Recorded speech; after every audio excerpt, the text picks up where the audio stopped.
In today's video, I'm going to be discussing $1,550, $2,590, and the income limits on a monthly basis for SSDI, otherwise known as Social Security Disability Beneficiaries. I have all the details and exactly what you need to know right here in the video. Let's get into it and discuss what's going on. First off, thank you so much for liking and sharing this video with those buttons down below. I really do appreciate it. Thank you so much. Also, do you know somebody that is an SSDI beneficiary that may benefit from this information? If so, will you please make sure to share this video with them with the share button down below? Again, thank you so much. I really appreciate your support.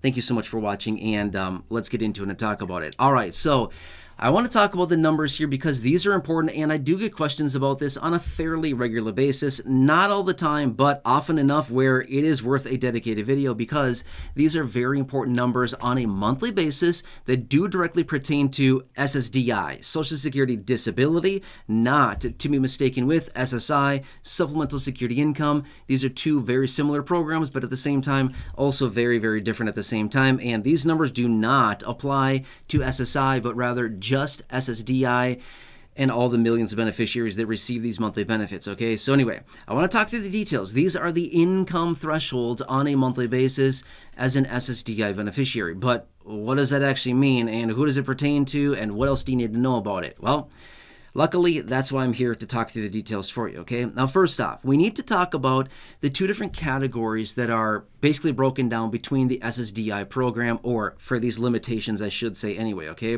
So it comes down to blind and non-blind, okay? You got to know which category you fall into. Here's why. The dollar amounts are very different. $1 amount goes to non-blind, $1 amount goes to blind. You got to know which category you fall into, because if you exceed these thresholds, your benefits will be garnished, okay? I can tell you that much, and I can tell you this much as well.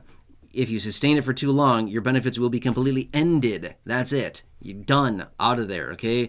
That's why this is so important, okay? So, not to be feared, nothing to be worried about here, but let me explain the details. These are thresholds you must know. Another quick little point here I want to throw out there. These numbers are in reference to 2024 as I host this video right now. These numbers will be changing for 2025. They change every single year, but right now, 2024, the second half of the year, as we are right now, yes, this is still in effect through the end of this year, 2024. Make sense? All right, so let me run through the numbers here. So again, let's start with one category at a time here. So SSDI, Social Security Disability Beneficiary who is non-blind. Non-blind, okay? So if you have a disability, something other than your vision, you're probably a non-blind beneficiary. Just saying, okay? You probably know that. Just saying. Just want to make it very clear. All right, so anyway, you have an income threshold on a monthly basis of $1,550 is how much you can earn above and beyond your monthly benefit before you engage in what they call SGA, Substantial Gainful Activity, okay? This is basically just a fancy way of saying that if you earn over the threshold, you have now engaged in SGA, Substantial Gainful Activity, and your benefits are going to be questioned at that point, okay? Because they basically look at it and say, if somebody has a disability, in theory, they probably can only work or earn so much per month. I mean, this is the logic behind what they're saying here. I don't think it's all that logical, because somebody with a disability can certainly earn way more money than they're saying that we can. I'm just simply saying this is just what they've said, okay? But anyway, they're basically saying that somebody with a disability can earn up to a certain threshold. If you earn above the threshold, now there's basically questioning your ability to work and earn income. They're basically saying, well, you've engaged in SGA, Substantial Gainful Activity, and you may not need your benefits anymore, okay? That's why this number is so incredibly important. If you exceed it, your benefits will be garnished. Just throwing that out there really quickly, okay? But anyway, this is for a non-blind. You can have income up to $1,550 per month of gross income above and beyond your monthly benefit, but anything above that threshold will be considered SGA, and now your benefits are at risk. Got that? Okay? All right, so that's non-blind, which, by the way, I'm going to talk about blind here for a second, and then I'm going to wrap up some more details here, which I would highly advise you pay attention to. If you don't want to, that's fine, but it's pretty important, so I just want to throw it out there anyway. All right, so anyway, now let's talk about blind beneficiaries. If you are an SSDI beneficiary who is blind, you're receiving your SSDI because of a visual impairment, blindness, loss of vision, whatever you want to call it. That's me, by the way. I'm blind. Seriously, situation. I mean, look at the channel name, Blind to Billionaire, right? I mean, seriously, that is my situation. So, by the way, I have tons of videos here on the channel. Retinitis pigmentosa is what I have. So, yeah, it's not fun. I'm just telling you that much, okay? I don't know how to put it. It's not a fun situation. Losing vision over a long period of time is just really torture. It's just not a fun thing. But anyway, sorry, that's not about me. Not trying to have some pity party. That's not what I'm looking for here. I don't really care. I already went through that for many years of my life. I've moved on from that. But so anyway, as a blind SSDI beneficiary, you also can have income up to $2,590 a month of gross income. And again, that's why I said you got to know which category you fall into, because if you're a non-blind and you're earning up to $2,590, your benefits are massively at risk, okay? But anyway, as a blind beneficiary, you can earn up to that threshold, $2,590 of gross income per month is what you could earn up to without risk of your benefits being garnished. However, same applies. If you earn over the threshold, now they look at your situation and say, blind dude, yeah, you've earned over the threshold. You're earning SGA, substantial gainful activity. Now we're going to start questioning your benefits and do you really need to get benefits, okay? Just saying. That's all I'm saying. Just be careful with this stuff. You can certainly earn over the threshold, but if you do, your benefits will be garnished and possibly even completely ended. Just saying that, okay? So anyway, those are the thresholds I want to point out for you. Now, is it against the rules of Social Security, SSDI, to be working or have an income? No, absolutely not. You can work. It's not a big deal. You can have an income. You don't even have to work. You can have an income. Whatever your income could be, it does not matter whatsoever. You can have an income. It just has to be within the thresholds that they've identified. And again, these levels, these thresholds that I just identified there, change every single year, okay? So they will be going up for 2025. Not much, probably $150 maybe they don't go up a whole lot, 140, something like that. It's not going to go up a ton, but you can earn up to these thresholds, okay? Now here's what I do want to say. If you're currently working, you're going to start working, you're going to start a new job, you're going to get a raise, you're going to get a promotion, you're going to get another source of income, whatever it happens to be. Here's what I always like to say. Best practices: call Social Security, talk to an agent, tell them your intentions. Hey, I'm going to be working 20 hours a week and I'm going to earn $25 an hour, something like that. Whatever, I don't know. I'm just giving you an example here. Tell them if you're hourly or your salary. Tell them how much you're going to be earning, estimated, right? How many hours you're estimated to be working, things like this. Here's why this is important.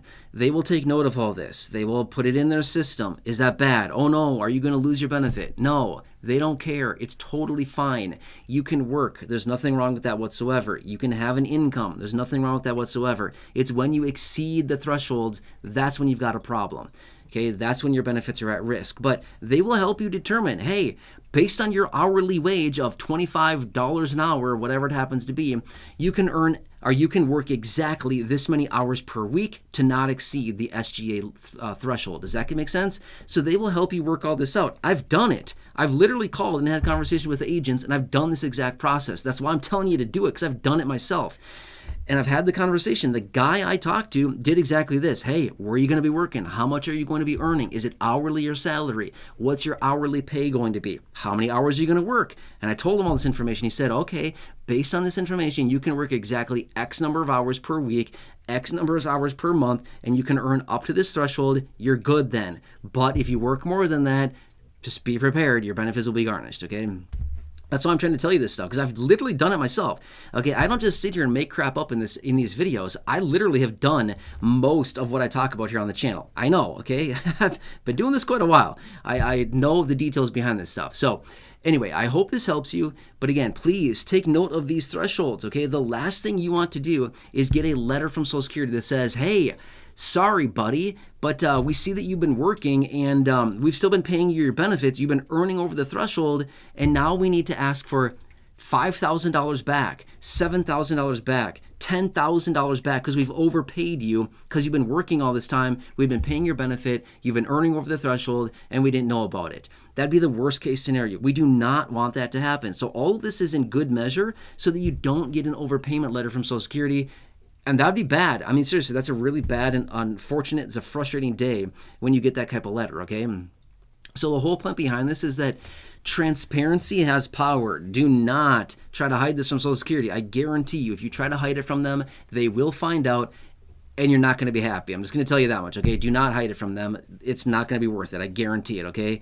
Trying to hide that from the Social Security Administration or trying to hide something from the IRS, you're not going to win. I guarantee you're not going to win, okay? It's going to be an ugly day. Just please do not try to do that. It is not worth it. Be transparent, be honest with them. They don't care. They will help you do the best you possibly can. They will help you earn as much as you can, and they'll help you still get your benefits. Nothing wrong with that. Now, one last side note. Yes, I 100% recognize there's the trial work period. I'm not talking about the trial work period here in this video, okay? I'm sure I'll see comments down below saying, well, what about the trial work period? You can earn as much as you want during that time frame. You're right, you can. I'm not talking about that here. I'm talking outside of the trial work period, which I've done that as well. I've done the trial work period. I've done all of it, okay? Been down that road many times. Okay, well, actually, you can only do the trial work period one time. But anyway, I've done all of it. Okay, I'm just telling you basically what I've done in my own personal life. That's all I'm really telling you here. I'm just rehearsing my own life. That's all I'm really doing in this video. Okay. So anyway, I hope this helps you. But again, please, as always, leave your comments, your questions, your feedback down below. Subscribe down below. Share the video with your friends on my social media. Check out the other videos here on the channel. The thousands in the video library. Stay tuned. There's a lot of things going on right now. I will keep you posted with anything going on in regards to your money, your benefits, raises, changes to the programs, anything like that. I'll bring it to your attention. Thank you for watching. Really appreciate you. Check out the other videos here on the channel. Right now, popping up your screen, you'll see some videos there. Check out those. Otherwise, have a nice day, and I'll catch you in